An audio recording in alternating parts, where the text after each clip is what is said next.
Alors nous allons rentrer dans le culte, accompagnés par la musique.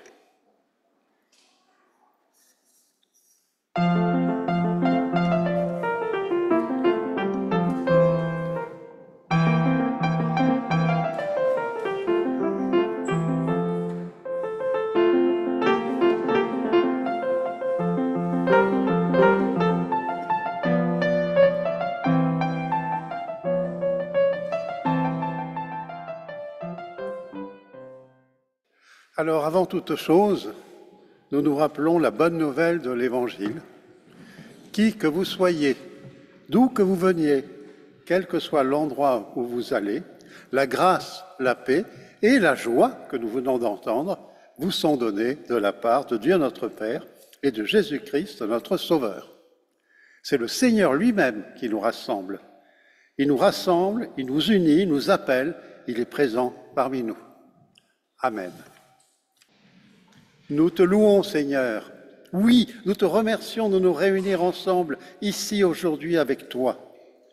Nous sommes venus pour écouter ta parole, pour prendre un temps ensemble, pour la faire circuler dans nos cœurs de manière vivante, pour la partager. Dans la prière, nous nous confions à toi et nous te remercions car nous savons que tu nous écoutes et que tu nous soutiens indéfectiblement. Nous sommes toujours étonnés que tu sois notre roc. Au milieu de nos peurs, de nos doutes, tu es la source de notre courage. Merci pour cette eau claire que tu renouvelles en nous.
Nous faisons silence pour nous présenter devant Dieu, comme nous sommes, et pour dire à Dieu ce que nous ne pouvons dire à personne d'autre. Ô Dieu, ta joie éclate dans la création et nous ne la voyons pas. Ton Fils vient parmi nous et nous ne le recevons pas. Ton esprit souffle sur nous et nous ne l'entendons pas. Tu nous parles et nous ne répondons pas. Tu nous aimes et nous n'en faisons pas une fête. Tu nous sauves et nous n'en tenons pas compte. Nous voici maintenant devant toi, tels que nous sommes.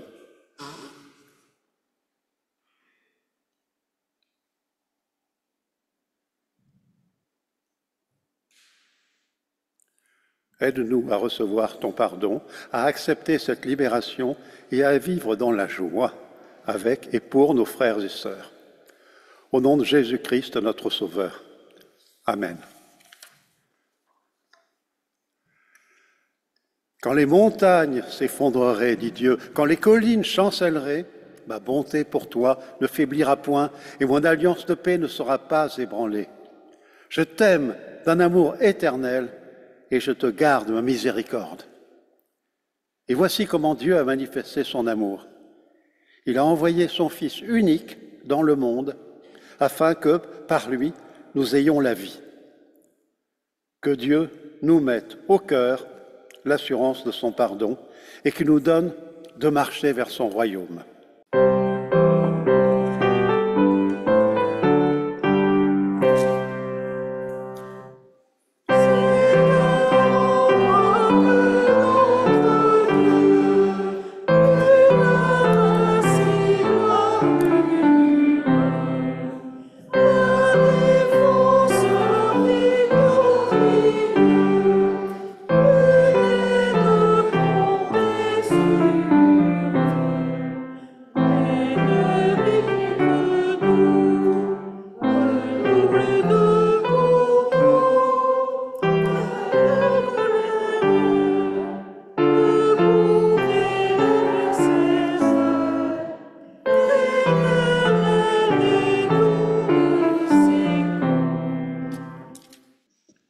Alors c'est le moment de la prière d'illumination, puisque nous sommes ensemble ici pour entendre des textes bibliques de l'Ancien et du Nouveau Testament.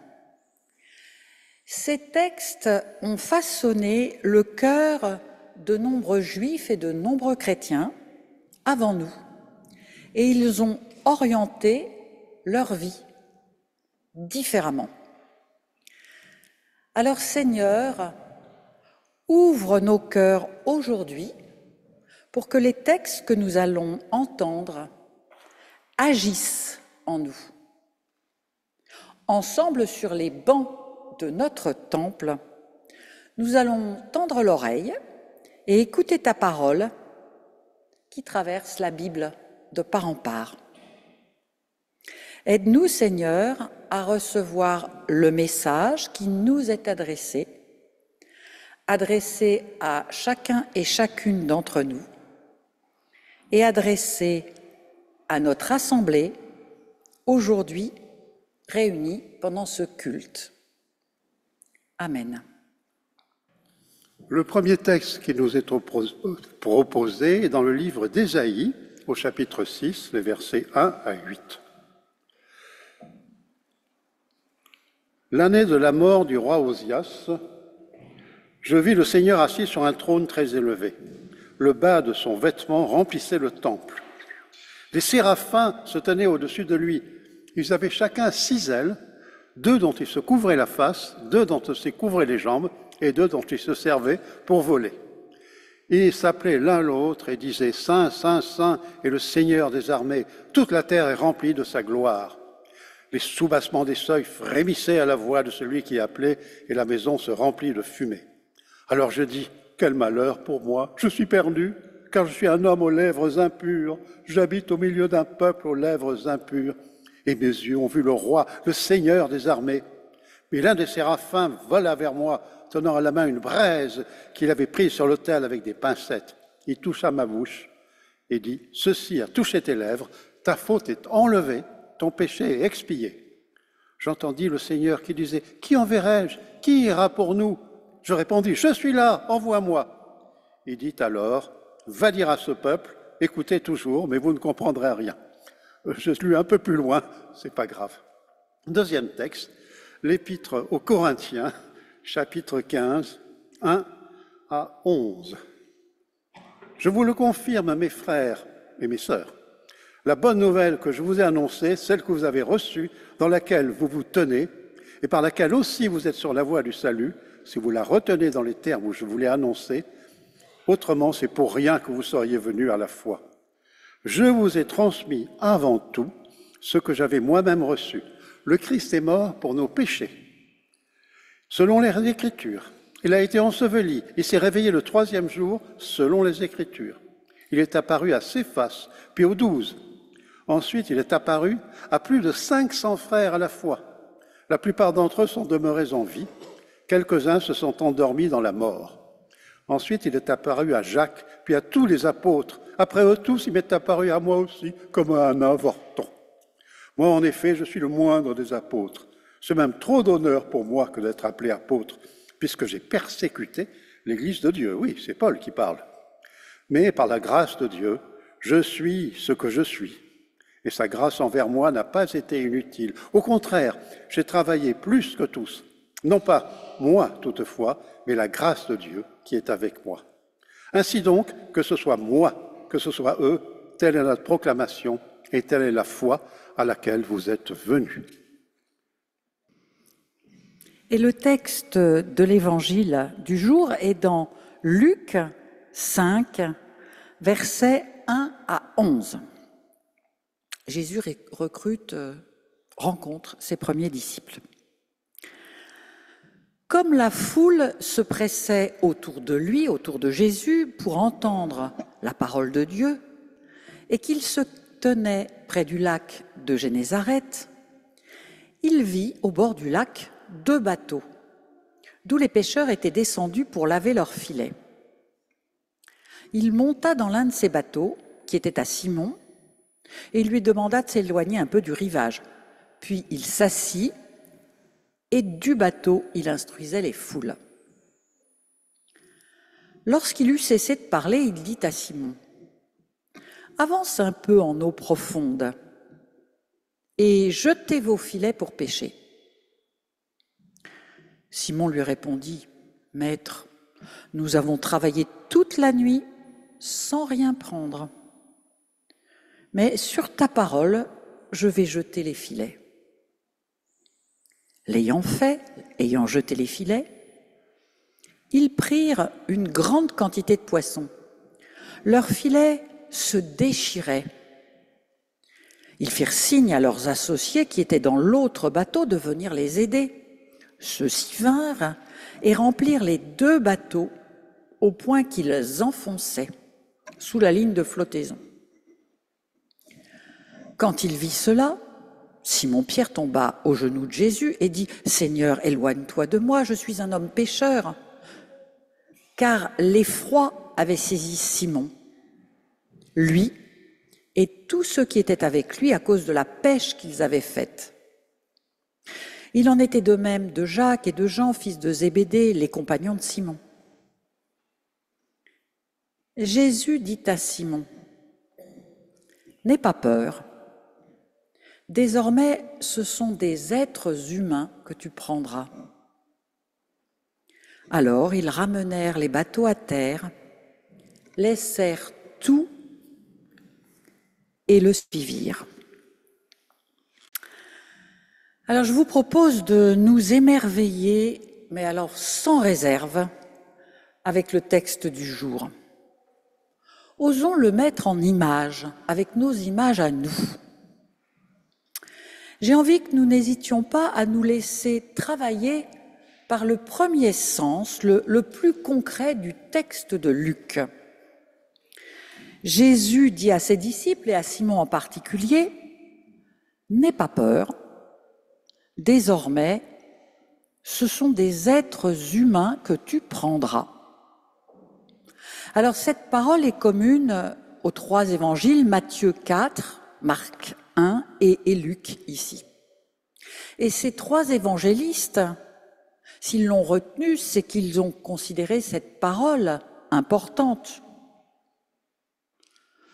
qui est formulée aussi « Venez à ma suite et je vous ferai devenir des pêcheurs d'hommes ». Pêcheurs d'hommes. Alors, je crois qu'on peut trouver un premier écho très concret dans nos vies d'aujourd'hui, être pêcheurs d'hommes. Bon, mais peut-être que nous sommes encouragés à être sauveteurs en mer de la SNSM, la Société nationale de sauvetage en mer.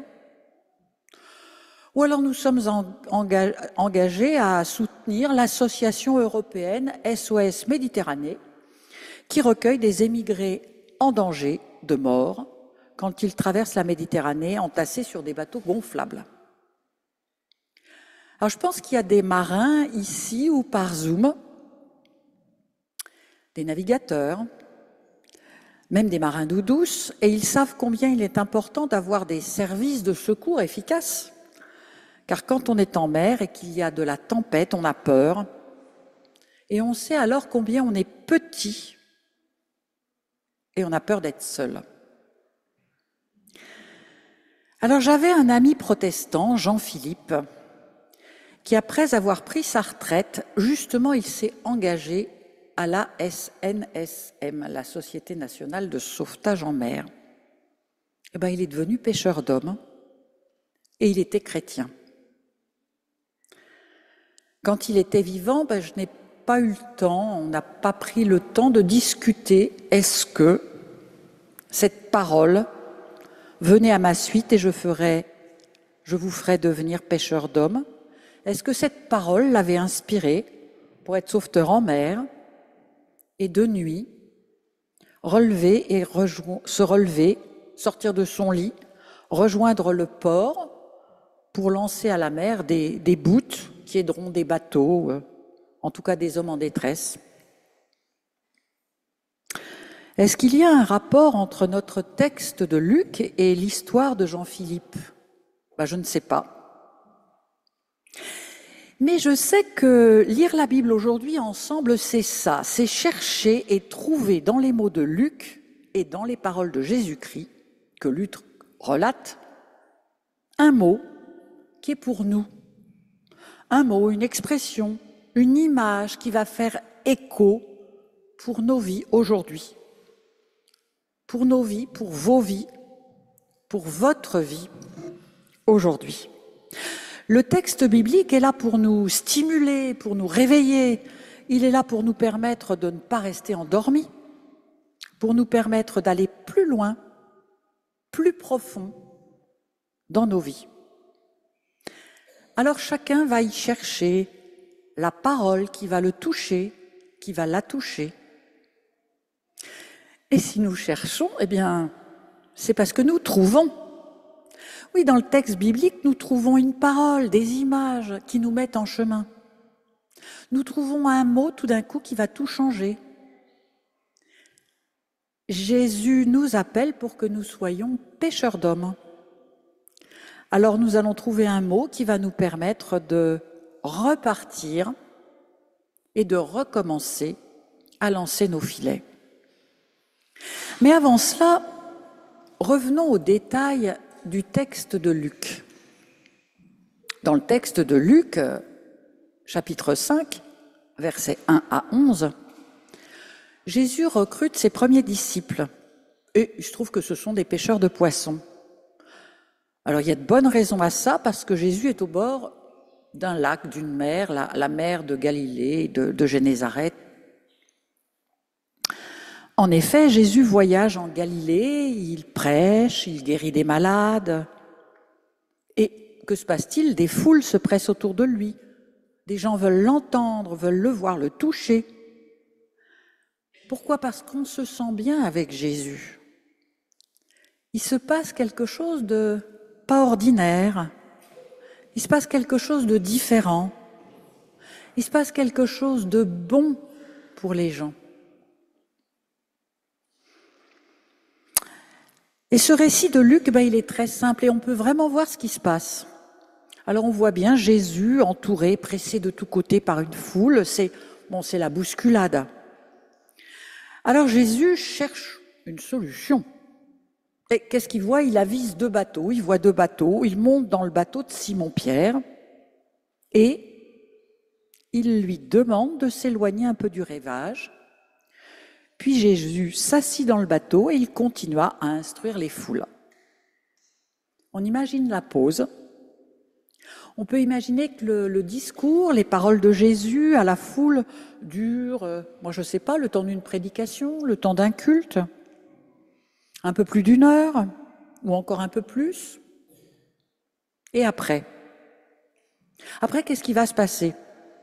Jésus va-t-il continuer? Moi, je me suis demandé s'il allait continuer à aller comme ça de village en village, enseigner, guérir, et puis une fois il monte sur un balcon, une fois il monte sur une estrade de village, sur un rocher en surplomb, ou alors sur une autre barque.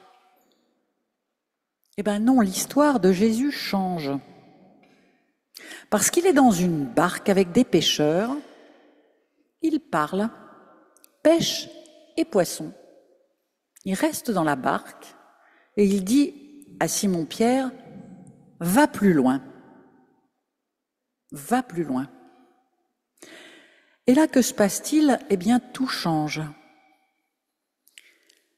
Jésus dit à ces pêcheurs qui sont là, ces gens ordinaires dans la barque desquels il est monté, des gens comme nous, « Va plus loin, avance en eau profonde et jetez vos filets pour pêcher. »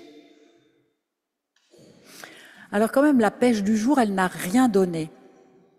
Il n'y a pas eu de poisson ou 3 fois rien. Alors à quoi bon y retourner? Enfin, lui, Simon, il y retourne parce que Jésus lui demande d'y retourner.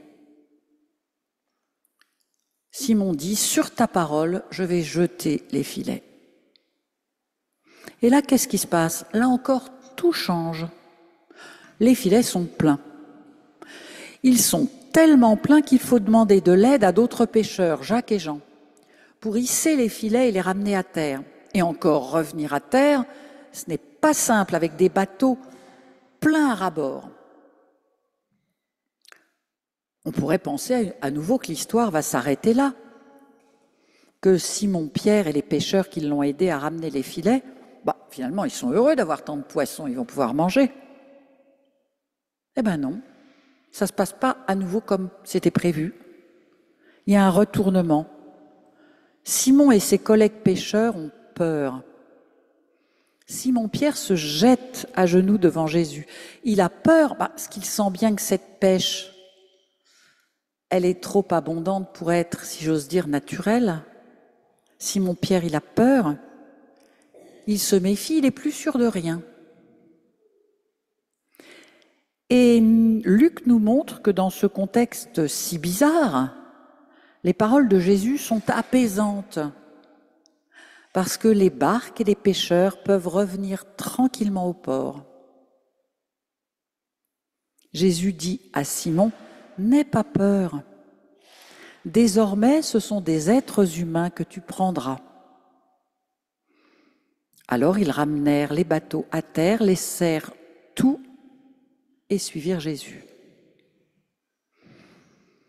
Alors et nous, ici, aujourd'hui, je vous invite à réfléchir. Vous êtes le pêcheur de la barque. Le matin, vous avez travaillé dur et vous n'avez rien gagné. Pas de poissons, vos filets sont vides. Comment allez-vous nourrir votre famille? Mais Jésus monte à bord.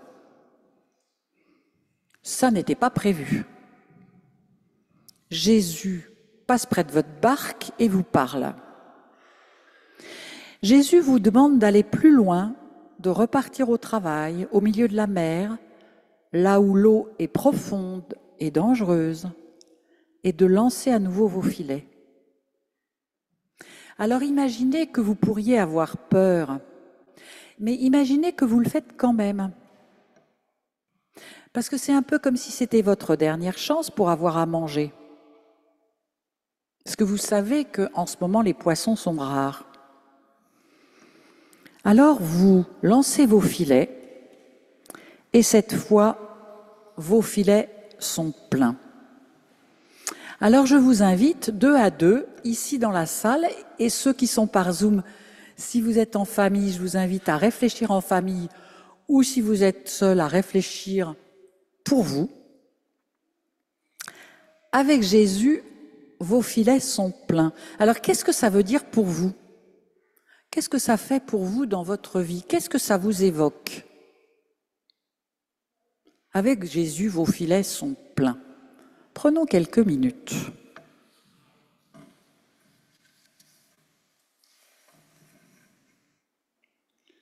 Échangez entre vous. 2 à 2, vous avez un voisin, une voisine, de l'autre côté de l'allée.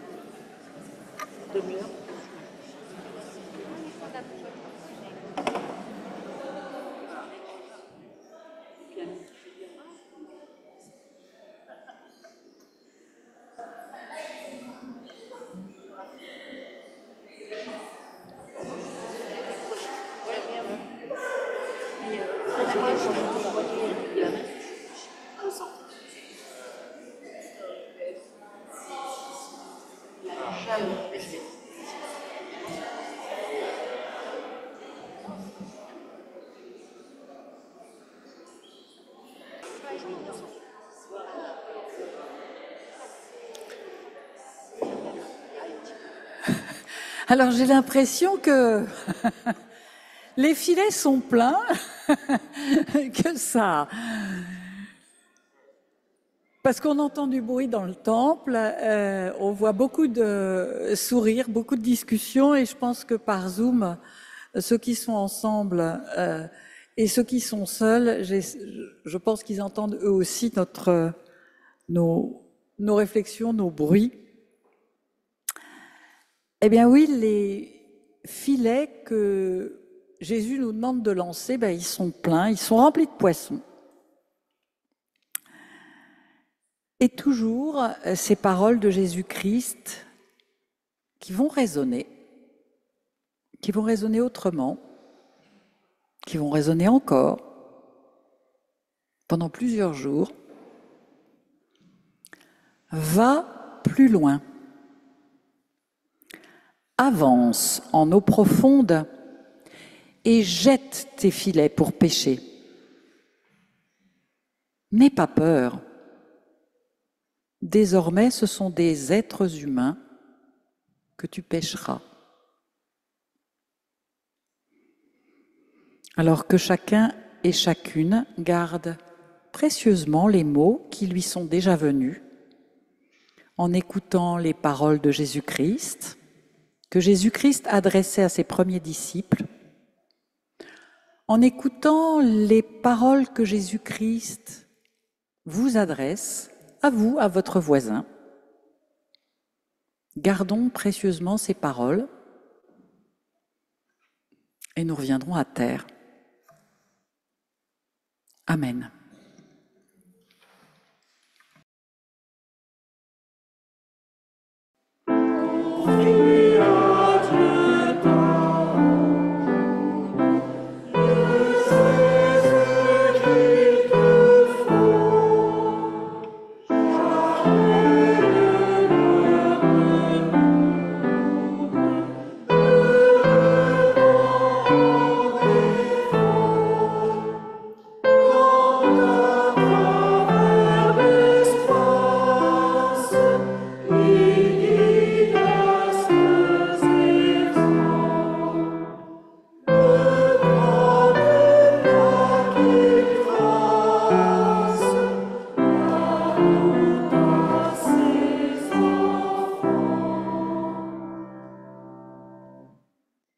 Nous croyons en Dieu, notre Père, source d'amour sans faille et sans condition.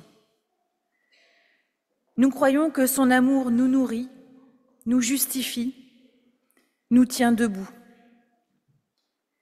Nous croyons en Jésus-Christ, son Fils, notre Seigneur, mort sur la croix pour endosser le mal et nous délivrer de l'errance et du désespoir.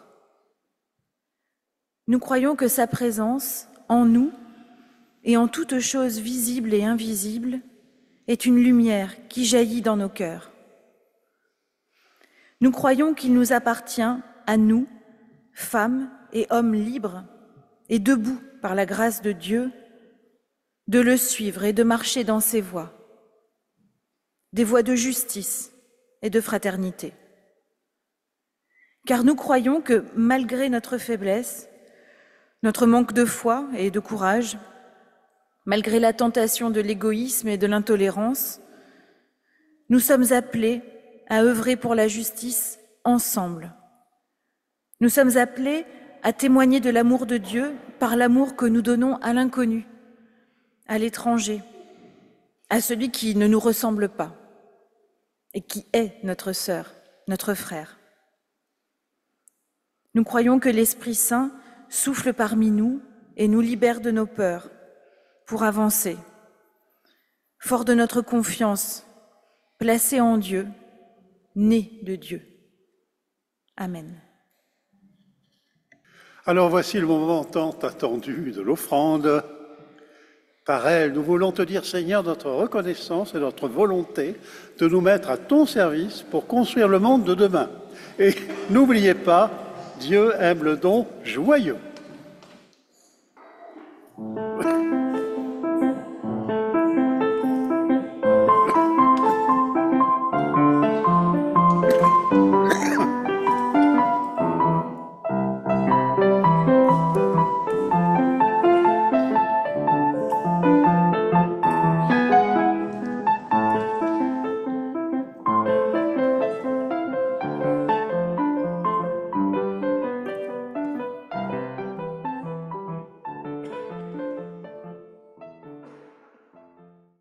Et nous nous unissons dans l'intercession.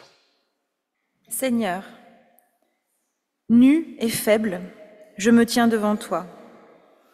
Bouffi d'orgueil et de vanité, malgré moi, je m'abandonne à toi, qui me connais mieux que moi-même. Tu lis dans mon âme et sais combien elle a besoin de ton amour et de ta lumière pour ne pas sombrer. Seigneur, tu nous as voulus libres et nous sommes perdus. Ta puissance d'amour seule nous réchauffe assez pour nous permettre de chercher le chemin qui mène à l'autre. Seigneur, tu nous combles d'amour et pourtant, nous ne parvenons pas à le recevoir. Tu nous combles d'espérance et nous nous laissons emporter par le désespoir, l'envie et la rancœur. Seigneur, donne-nous de trouver la force de te chercher. Illumine de ta lumière ceux qui se sentent seuls, ceux qui souffrent, ceux qui connaissent la peur, le froid et la faim. Seigneur, réveille ceux qui sont bien au chaud et qui ont pourtant le cœur froid. Seigneur, apprends-nous à aimer. Polis nos cœurs comme la pierre au fond d'une rivière d'eau vive. Et nous disons ensemble la prière que Jésus nous a enseignée. Notre Père, qui es aux cieux, que ton nom soit sanctifié, que ton règne vienne, que ta volonté soit faite sur la terre comme au ciel. Donne-nous aujourd'hui notre pain de ce jour. Pardonne-nous nos offenses, comme nous pardonnons aussi à ceux qui nous ont offensés. Et ne nous laisse pas entrer en tentation, mais délivre-nous du mal. Car c'est à toi qu'appartiennent le règne, la puissance et la gloire pour les siècles des siècles. Amen. Et voici le moment de la bénédiction. Jésus-Christ est monté à bord, il est dans notre barque, il est dans votre barque. Il vous a encouragé à lancer à nouveau vos filets. Et alors que vous ne vous y attendiez pas, vos filets sont pleins. Alors au moment de repartir à terre avec nos filets pleins, et avant de repartir pour une nouvelle semaine, nous demandons à Dieu de nous aider, que Jésus-Christ fasse toujours le détour pour venir vers nous, si nos filets sont vides, que Jésus-Christ nous demande alors d'aller plus loin avec lui, que Dieu nous bénisse et bénisse nos filets, que Jésus-Christ nous mène là où nous n'imaginions pas pouvoir aller, et alors nous irons en paix avec lui, par lui, et nous serons pêcheurs d'hommes. Dieu vous a donné la grâce et la paix. Alors, bonne semaine et remplissez vos filets. Amen.